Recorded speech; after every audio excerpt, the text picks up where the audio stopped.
Every year in late spring or early summer, I'm privileged to spend a long weekend at the Magdalenensee in Corinthia with some of my best friends. Of course, everyone loves going on holidays and enjoying some free time in good company, but that's not all there is to it. The older I get, the more I treasure the tradition of going there. It's not just the holiday itself anymore, but the fact of doing something again and again we've been doing for decades. And oh boy, does it sound strange to say decades when referring to my own history.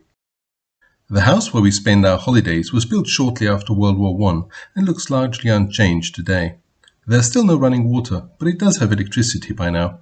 When I was younger, I found the place's idiosyncrasies more inconvenient than anything, but now it adds a certain historical dimension to the whole proceedings. As a teenager, I found the very idea of traditions weird and unrelatable, but I think I've found a tradition I can get behind. Here's to another 25 years in St. Magdalene.